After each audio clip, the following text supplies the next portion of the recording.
Tonight, as demand for holiday deliveries ramps up, Canada Post workers go tools down. We want to be able to work, but we want a fair contract at decent wages. What the strike means for small businesses, remote communities, and older Canadians. A stolen portrait of Winston Churchill reclaims its place in Ottawa. He's back where he belongs, on his wall.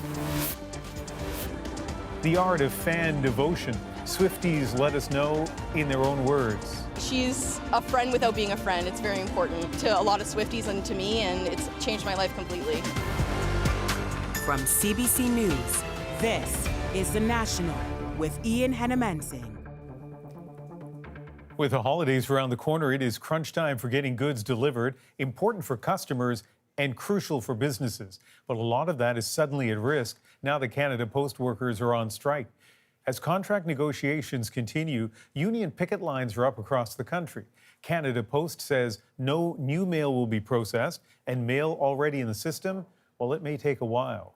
In a moment, what it all means for small businesses, but let's start with what's causing the conflict and questions around how long it will go. Here's Sophia Harris.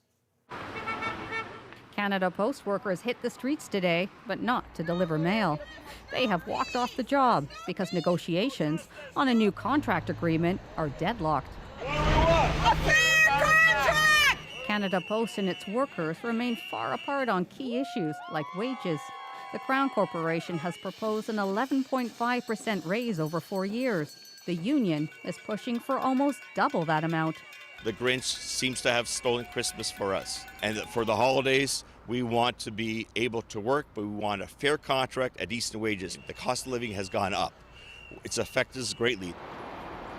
Canada Post says it's struggling to keep afloat a business in decline due to encroaching competition from private carriers. We're losing in the parcel business because we're not competitive. So we've got to put forward a plan and a proposal that we can afford and will allow us to grow. The strike will bring Canada Post operations to a virtual standstill, and that hits some Canadians especially hard. I'm holding a letter that I was hoping to go. It's a donation. This rural Newfoundland community counts on Canada Post for most deliveries. It's going to put a lot of people in a hard state, just before Christmas. People want to get on the ball and get ahead of it, and it's like, this is not a great time for this. It affects families, it affects seniors, and it also affects the bottom line for those who receive their checks in the mail. Canada Post says essential checks like old age security will still be delivered. Nevertheless, many who depend on the postal service are looking to the federal government to find a solution. I'm not looking at any other solution other than negotiation right now. Every day is a new day in collective bargaining, and we are going to continue to support the parties in any way we can. Now, Ian, as far as we know, both parties are still at the negotiating table and talks continue. And Sophia, Ottawa says collective bargaining is the solution here, but as time passes, pressure to end this will likely increase. Yes, and the government has been known to intervene when the stakes are high. I mean, just this week, the government ordered port workers and in August, national railway workers back to work and imposed binding arbitration to end labor disputes it says were hurting the Canadian economy. And if we go back in time, in 2018, the current Liberal government pushed through back to work legislation to end a month-long strike by Canada Post workers. So if negotiations continue to go nowhere, history does tell us that the government may indeed step in. Sophia Harris in Toronto tonight. This isn't just about holding up holiday greeting cards. Joe Horwood shows us for some small businesses, the strike, especially right now, hits their bottom line hard. Hi, how's it going? For entrepreneurs on the Christmas market circuit, the pace is already picking up. The holiday season is probably our busiest time of year. We have lots of shows. We also do a lot of online sales. But the strike at Canada Post means small businesses could suffer big losses. Usually on a daily basis, this is full to the brim with our shipments going out to Canada Post, right? And as you can see today, it's not. Connor Curran ships about 40% of his company's packages through Canada Post. It's the only way to get his products to rural, remote locations. Without it, sometimes the shipment cost might outweigh any sort of profit we get, so we might have to actually start canceling orders. And even if you do ship private, Canada Post is often tasked with the final mile. Private players like FedEx or UPS, even if they do want to reach to that rural areas, it is going to be extremely costly for them. And that's why they are trying to team up with Canada Post. While rural Canadians still rely on the service, business owners like Curran have lost trust. At one point, our entire business was run on Canada Post. 100% of all of our packages went through Canada Post. But issues like this made us diversify our logistics partner. People want to get their packages ordered and delivered. And so this is why we would want an immediate end to this strike, because again, Canadians and especially retailers continue to bear the cost of these disruptions. And more could end up finding permanent alternatives to the already struggling carrier. I estimate at least a 20 to 25% hit to our bottom line. As the strike eats away at critical holiday profits, with losses growing by the day. Joe Horwitz, CBC News, Calgary. An iconic photo of Winston Churchill, stolen and replaced with a fake, is back home in Ottawa. It took more than half a year for staff at the Chateau Laurier to realize the roaring lion was gone. That prompted an international search. Paul Hunter on the picture-perfect ending. And there he is, home. Winston Churchill, as photographed by Canada's Yusuf Karsh after a wartime speech on Parliament Hill in 1941. With this official ceremony finally back on the wall at the Chateau Laurier Hotel in Ottawa, rehung in the very spot from which it was brazenly stolen nearly 3 years ago. How are you feeling right now? I'm so happy. I am so happy. He's back. He's back where he belongs, on his wall. Karsh had lived at the hotel and gifted the portrait as a thank you. The image is one of the most famous such portraits on earth. Karsh's widow, Estrelita, now in her 90s, couldn't be at the ceremony but sent these words read aloud. This is a very happy day. I am delighted my husband's portrait of Sir Winston Churchill is back in the home where it belongs. The whole thing is the stuff of Hollywood movies. The photo was somehow pulled from the wall at the chateau around Christmas 2021 and replaced with a fake. This one, seen in this photo by fluke, taken by me. For months, no one noticed it was a phony. Now, cut to Rome 2 years later, and the end of an intense international hunt for it by Ottawa police. Turns out an Italian art collector had bought it at auction with no idea it was stolen. He happily gave it back to Canada. The case was cracked by Ottawa police detective Akiva Geller. I feel great. Being able to see the end of this part of the investigation is really rewarding. Geller sent it from Italy back to Canada a few weeks ago, where it was reframed and now rehung. An Ontario man faces multiple charges in the case. Describe the alarm. It's a siren. It's loud.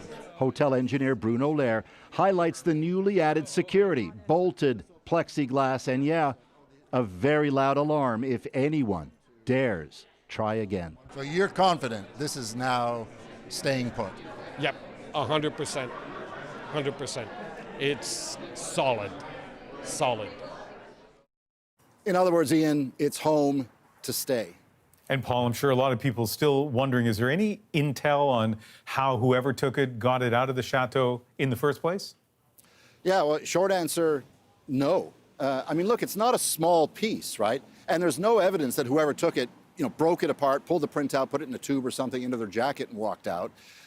It seems they carried it out like this. I mean, how does that happen? But that seems to be how they did it, but nobody can say for sure. It's the one question everybody still wonders about. The CBC's Paul Hunter with the latest chapter in this fascinating story just outside the Chateau Laurier in Ottawa. Multiple U.S. networks are reporting that a witness has come forward with accusations of sexual misconduct against Matt Gaetz. He's Donald Trump's pick for Attorney General. The lawyer for the witness is reported to have said she told a Republican-led House Ethics Committee that she saw Gaetz having sex with an underage high school student at a party in 2017. The committee was about to release an ethics report on Gaetz when he suddenly resigned from Congress to stand as Trump's next attorney general. Today, the Republican leader of the House called for the report not to be released. Canada and Indonesia wrapped up talks for a trade deal today at the Asia-Pacific Economic Cooperation Summit in Peru. There was so much that we get to do together. The end of negotiations should see Canada signing a new agreement with the world's fourth most populous country next year. Ottawa is also proposing nuclear energy collaboration with Southeast Asian leaders. There are calls tonight for a federal cabinet minister to resign. Randy Boissonnault apologized today for not being clear about his family's Indigenous ties. And as Kate McKenna tells us, it comes amid questions around his business dealings. I apologize that I wasn't as clear as I could have been about who I am and my family's history. A cabinet minister's apology for contradicting statements about his family's Indigenous heritage. I'm learning about my family in real time. I'm learning about my family lore. Randy Boissonnault says he never claimed to be Indigenous, but referenced his adopted family's Cree heritage often. My great-grandmother, Lucy Breneyes, full-blooded Cree woman, also known as Strong Eagle Man in the Cree community. As non-status adopted Cree and as a member of the Indigenous caucus on the government side. Everything changed last week when the National Post found that Boissonnault's former company claimed to be Indigenous-owned when applying for a federal contract. It's not.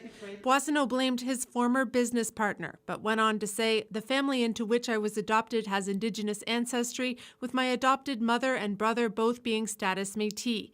A departure from his past claims of Cree heritage, with little explanation why. Some aren't buying it. An apology is always a good way to start, but we're kind of sick of apologies, right? What we need is a more stringent approach to verifying indigeneity as a qualification. Conservative leader Pierre Poilievre is calling for Boissonnault to resign, saying fake Indigenous Liberal minister makes fake apology after getting caught making up fake stories about his heritage. NDP leader Jagmeet Singh says the concerns are adding up. A lot of questionable behavior from the minister, and I think Canadians deserve better. Conservatives are vowing to keep pushing this issue. They're planning to question the minister at a parliamentary committee soon, signaling this apology won't be the end of the story. Kate McKenna, CBC News, Ottawa. The FBI has released a new photo of the former Canadian Olympic snowboarder accused of running an international drug trafficking network. Agents believe this picture of Ryan Wedding was taken sometime this year. He's facing 8 charges in the U.S., including murder. Investigators think Wedding may be living in Mexico. Canada's housing market is showing renewed signs of life, as Nisha Patel shows us why, after a slow spring and sluggish summer, home sales are on the rise this fall.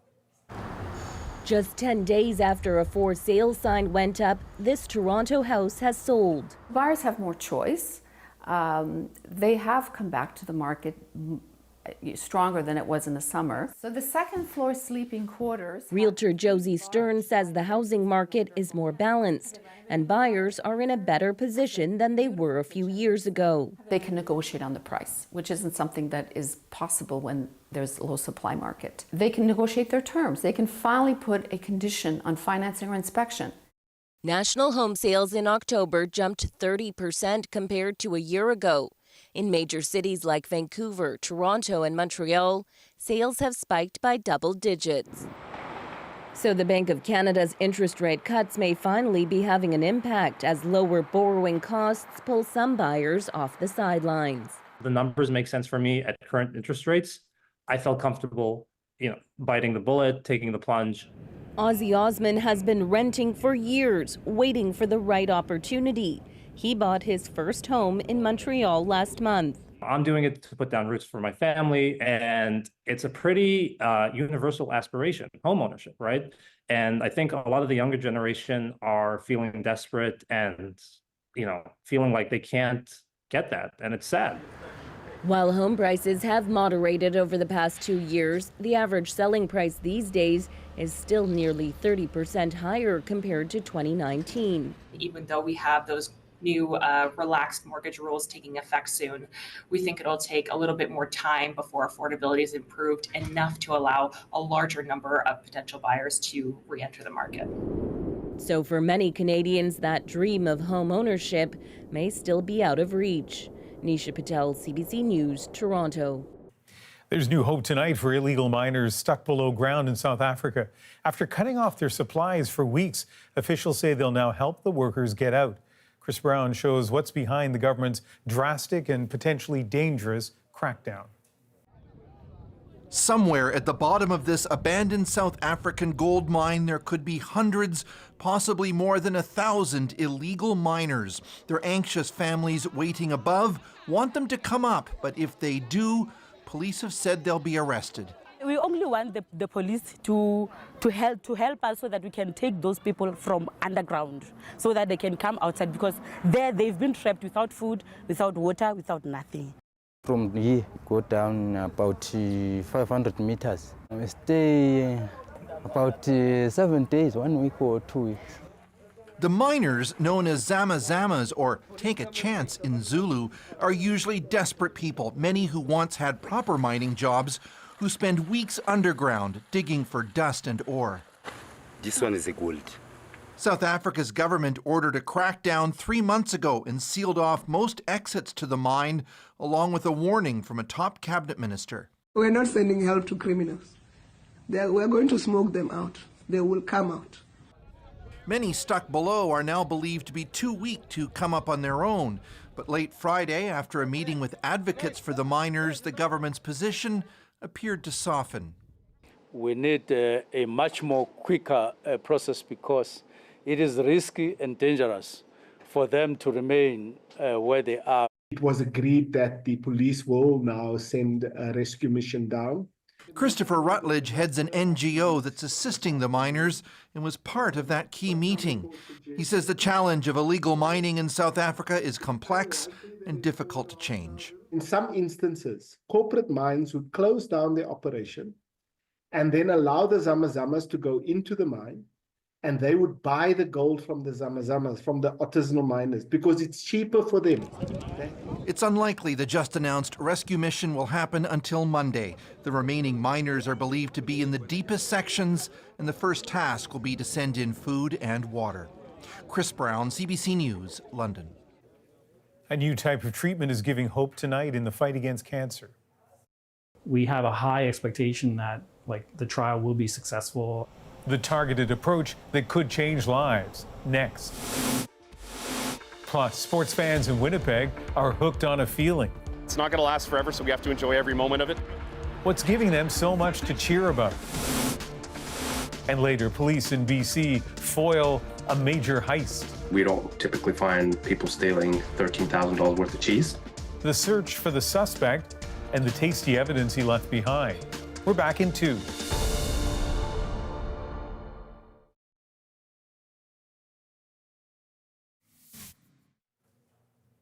A frightening moment for pedestrians outside Boston's busiest train station. No one was injured when a piece of scaffolding came crashing down. This happened last week, but the video has just emerged. Crews safely removed the rest of the planking from the roof of a nearby skyscraper.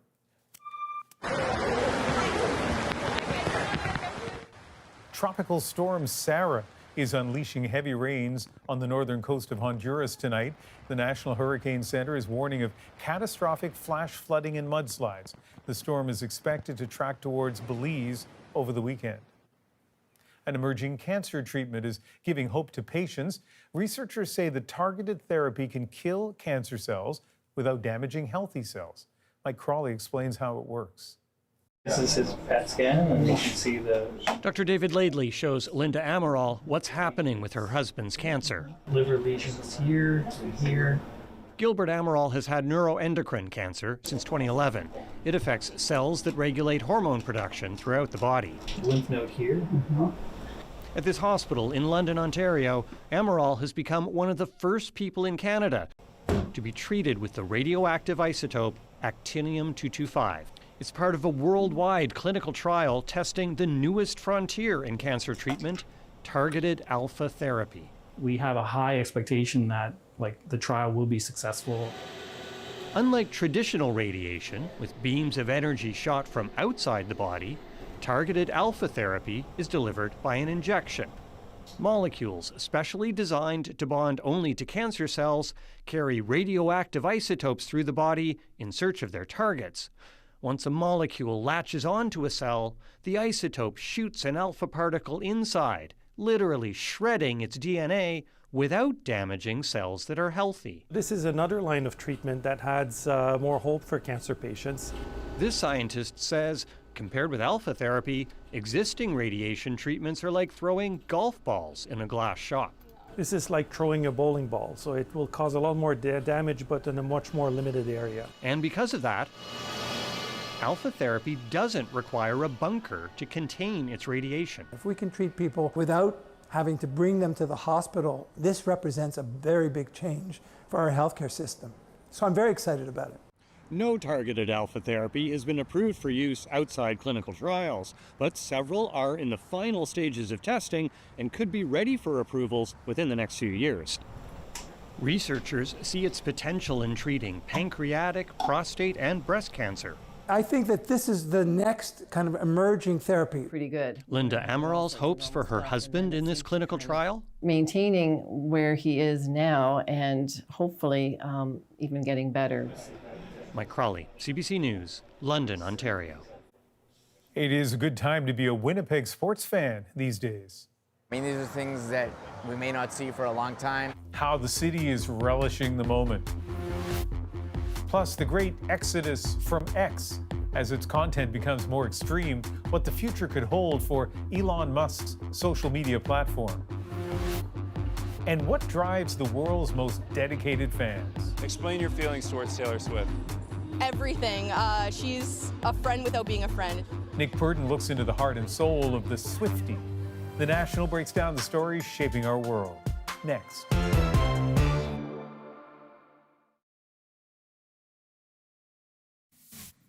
I'm an Oscar winner. It's amazing. Host. Oh, I'm hosting? Yes. I'm an Oscar host. Exactly. Oh. Do I still get to keep... Comedian and former late-night TV host Conan O'Brien will MC the 97th Annual Academy Awards. It will be the Emmy winners' first time hosting the Oscars. The ceremony airs in early March. It is a great time to be a sports fan in Winnipeg. The Blue Bombers are in Sunday's Grey Cup again. And a record-setting start has put the Jets on top in the NHL. Cameron McIntosh shows us the excitement in the city. In front, they score!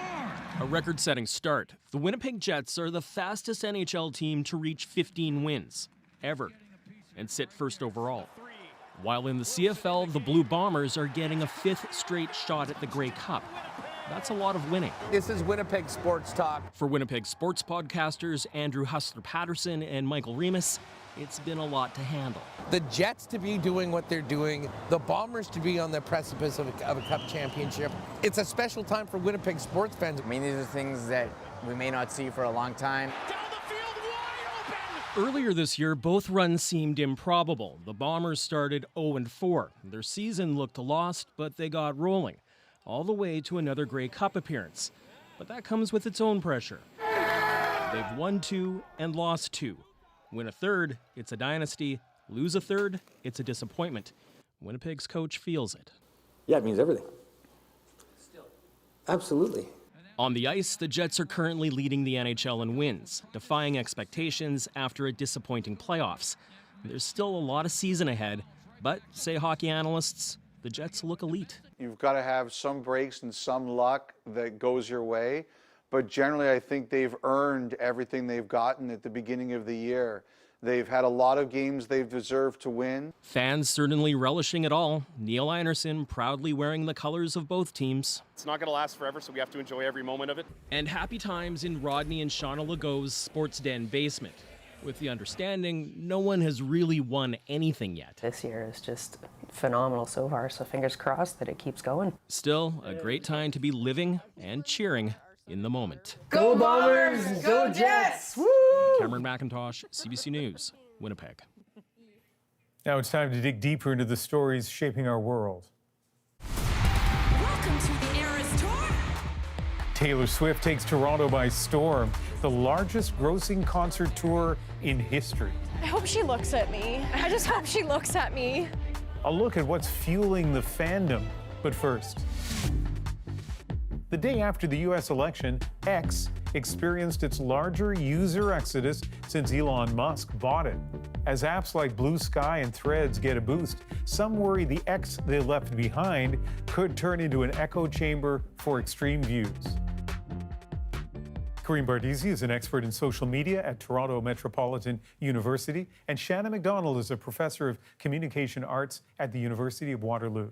Kareem, a lot of people say that they're leaving the X, Twitter, social media platform. What are you seeing? Yeah, there's been a couple of exoduses from Twitter X since Elon Musk bought the company. When they gutted their trust and safety team, a lot of people started to leave there. When he started to platform some of the extreme voices that had been removed from the platform, you had a few more people leaving. And now this recent phenomenon with people choosing to leave in part because of the way he's using the platform and the perceptions that he's very close to the new administration.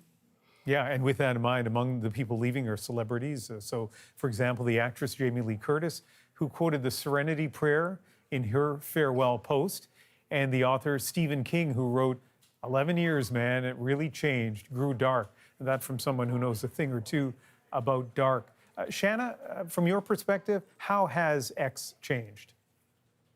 I think it's changed immensely. And I think that as soon as Musk took over and effectively removed productive forms of content moderation, we saw increases in hate and harassment across the board. And I think it ultimately became a space that, while for a very long time was vital for conversations to happen globally, all of a sudden almost became not worth it because of the kinds of harassment that people were encountering on a daily basis.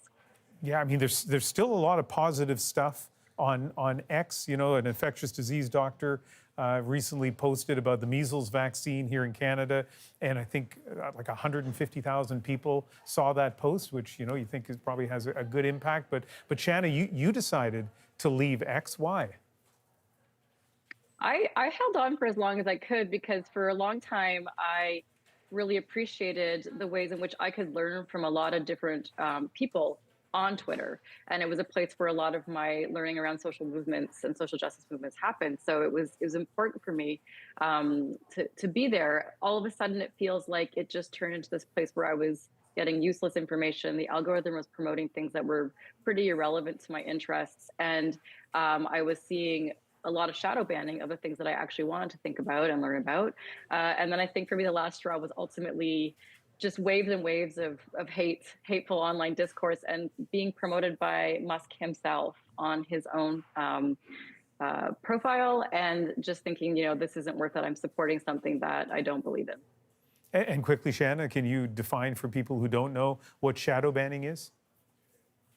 Yeah, so thinking about the ways in which an algorithm, which we don't know how these algorithms work because we don't have all of the pieces given to us as public information. And so shadow banning can be a way in which content that the platform does not want to have virally circulated or to have mass circulation gets suppressed within the algorithm, and so that it's not seen by a wide range of accounts.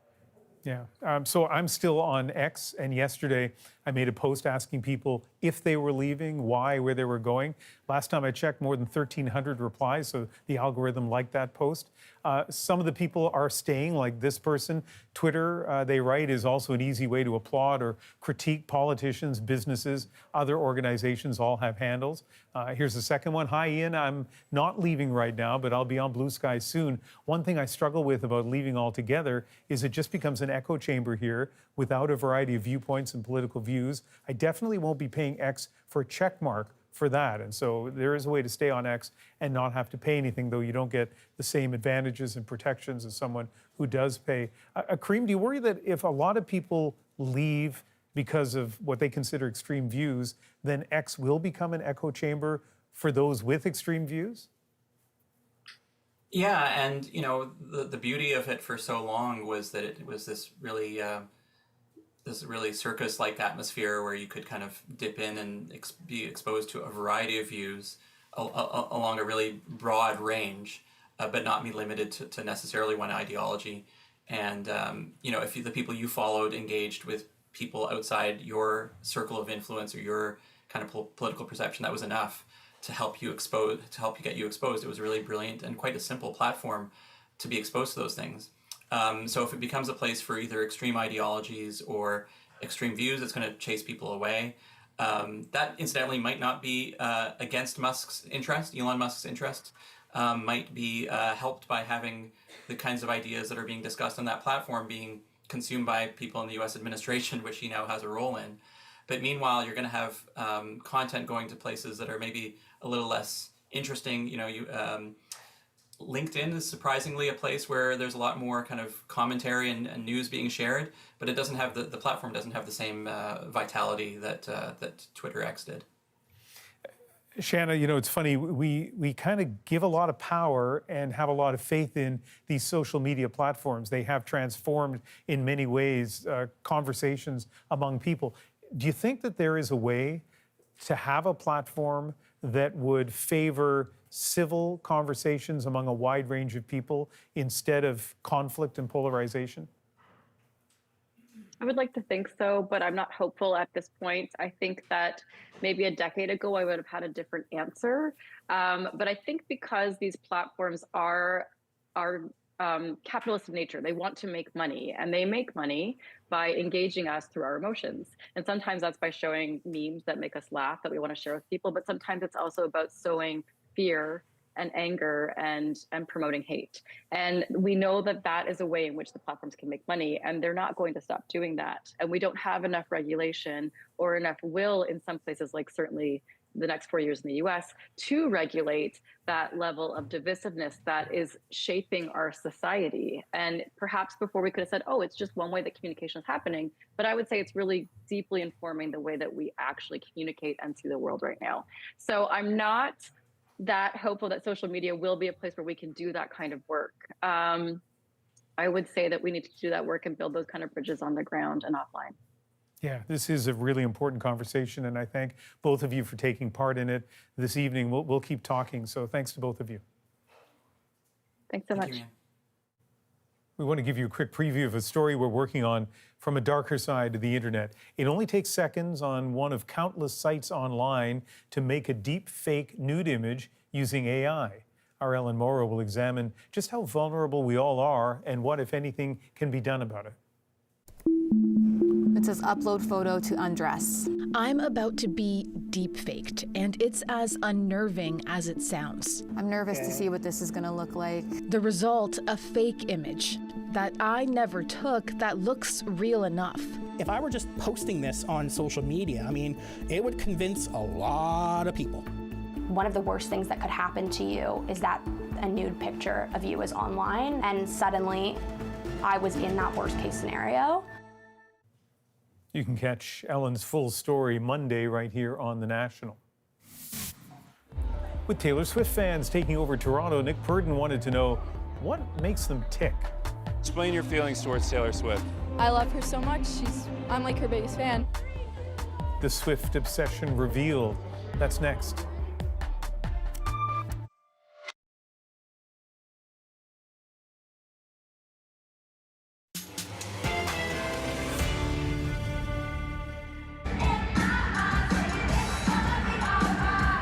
The biggest music star in the world, Taylor Swift's billion-dollar Eras Tour has hit Toronto. We've been counting down the days. We're so excited. Drawing together legions of fans, a communal gathering of sworn Swifties. She's a friend without being a friend. It's very important. But what drives these diehards to Taylor Mania? Nick Purdon stopped by a special tailgate party just next door to the concert to find out. Let's hear it! I'm so excited. Just being here, it's crazy. I'm so excited. Yeah? Yeah. Hard to breathe? Yeah, my heart is pounding. I love her so much. I'm like her biggest fan. I mean, what exactly is it about Taylor Swift that people love so much? And what better place to find out than at the tailgate party at the Toronto Convention Centre, steps away from where Taylor will perform. We're We're so excited. We had tickets from like last summer, and we've been counting down the days. I'm ready to cry. I'm so ready to cry. And what do you hope for when you're at the show? I hope she looks at me. I just hope she looks at me. I hope she notices us. I'm so excited to hear her song, all of them. I don't even have a favorite song. I love all of them. Explain your feelings towards Taylor Swift. Everything. She's a friend without being a friend. It's very important to a lot of Swifties and to me, and it's changed my life completely. I love it. It isn't just that the fans love Taylor, it's almost like they feel like Taylor loves them back. You got it. Meet Mark. It's so close. We're not gonna get it. Yes, we are.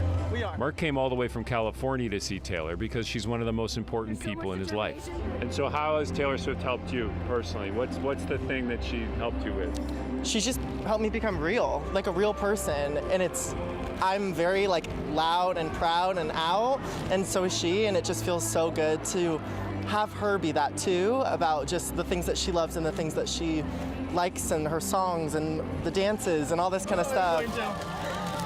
We did it! Ah! Another reputation moment I see. People keep stopping me saying I look like Taylor Swift. It's the curls. And then, all of a sudden, I spot her. Taylor?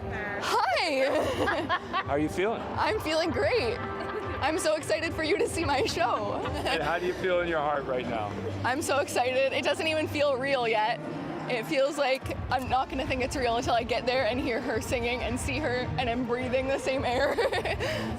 Lydia Mentionfriend flew in from Saskatoon to see her idol. I mean, being so deep into the fandom here, it's almost surprising when people tell you who they really are.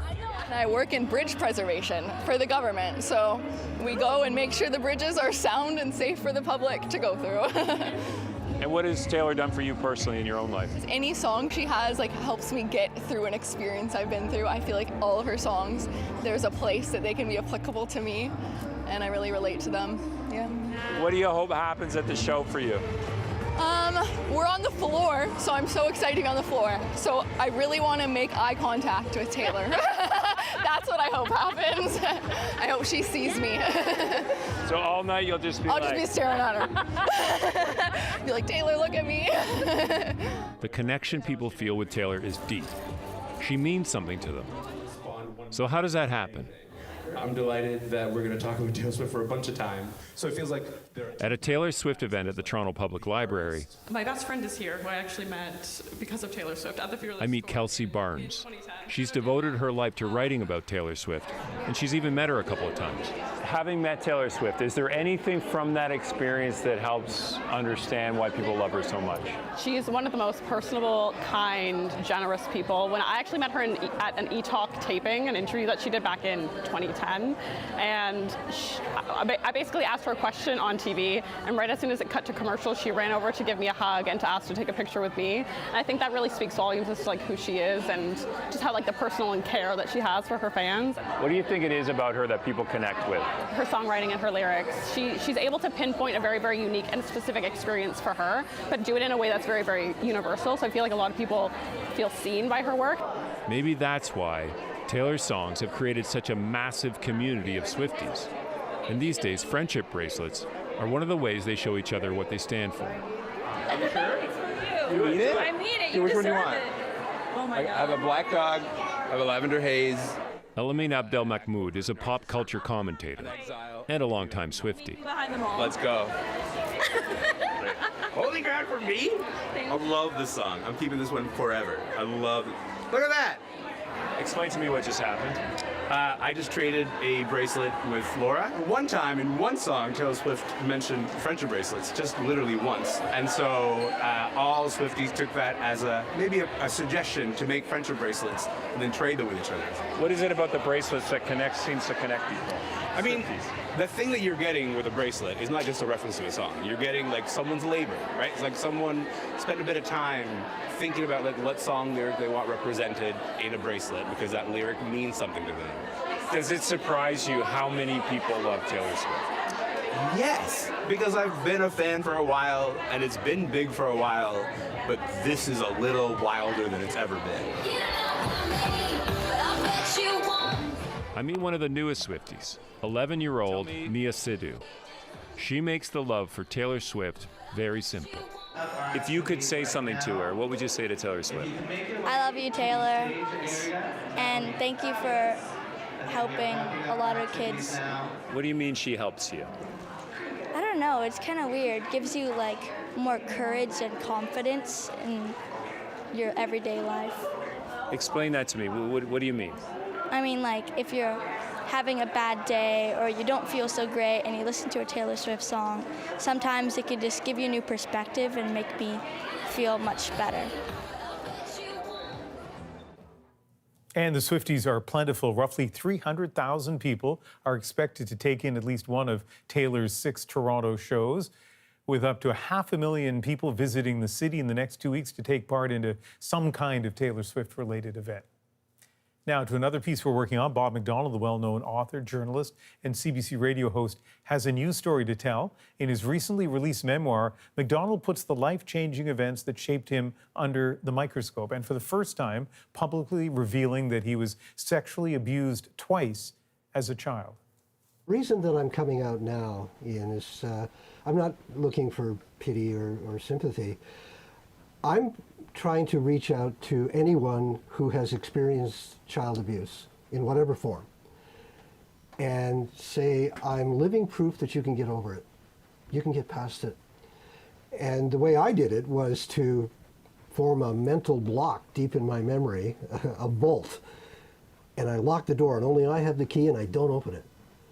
And yeah, the memories don't go away. I can still remember all the detail, but they're locked away. And then you use the rest of your brain to get on with your life and make decisions about it. Because I feel that if you allow something that some foolish person did to you years ago to affect the rest of your life, you're giving them more power, and they don't deserve that. So that's how you fight back, by making decisions about your life. I really appreciate how open Bob was, and I think you will be as well. The full interview is Sunday night right here on The National. Up next, the RCMP foils a heist at a BC Whole Foods. Discovered that this was actually a break and enter in progress. The goods in question in our moment.